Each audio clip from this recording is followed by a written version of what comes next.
Esto es un sonido de fe. Salmos 31:11. De todos mis enemigos soy objeto de oprobio, y de mis vecinos mucho más, y el horror de mis conocidos. Los que me ven fuera huyen de mí. El rechazo y la soledad son experiencias profundamente dolorosas para el ser humano. David describe aquí una situación extrema. No solo enfrenta enemigos, sino que incluso sus vecinos y conocidos lo rechazan. Esta experiencia refleja un sentimiento universal. Cuando somos señalados, juzgados o apartados, el dolor se multiplica. Sin embargo, este versículo nos prepara para ver cómo Dios se convierte en nuestro refugio aun cuando otros nos den la espalda. El versículo dice: de todos mis enemigos soy objeto de oprobio. El término oprobio implica deshonra, vergüenza y desprecio. David fue humillado públicamente. Y el versículo continúa diciendo: y de mis vecinos mucho más. El rechazo duele más cuando proviene de los cercanos, aquellos que deberían dar apoyo. Y sigue diciendo el versículo: y el horror de mis conocidos. Sus propios conocidos lo veían como alguien peligroso, un estigma del que preferían apartarse. Los que me ven fuera huyen de mí, sigue diciendo el versículo. David describe aislamiento social total, una soledad que no es voluntaria, sino impuesta por el desprecio ajeno.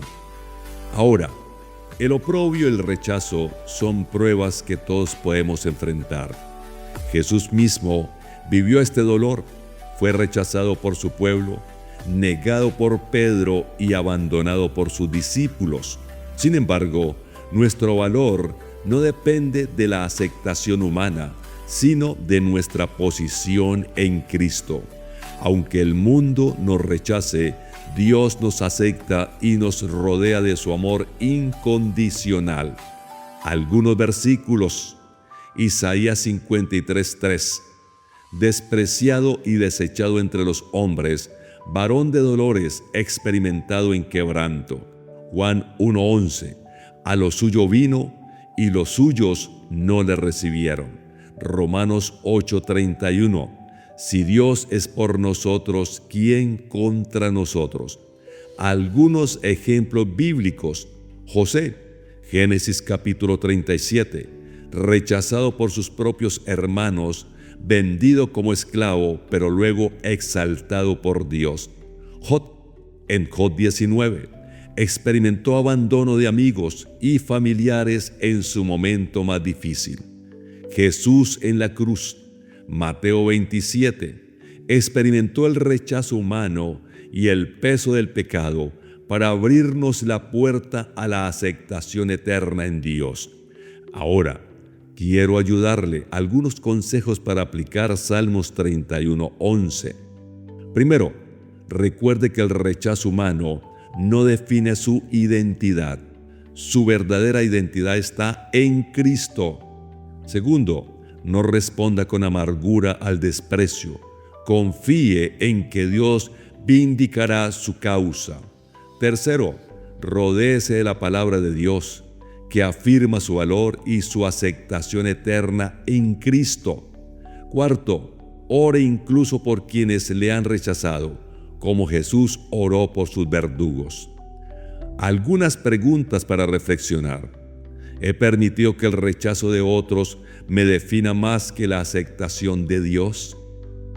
¿Estoy cargando heridas de desprecio en lugar de entregarlas a Cristo? ¿Cómo reacciono cuando la incomprensión o el rechazo de otros me hace sentir solo o apartado?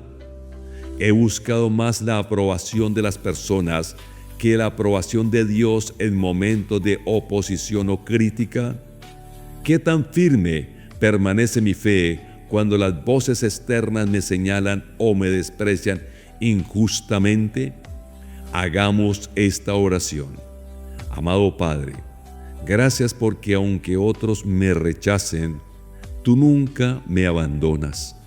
Hoy decido soltar toda herida de desprecio y toda carga de soledad.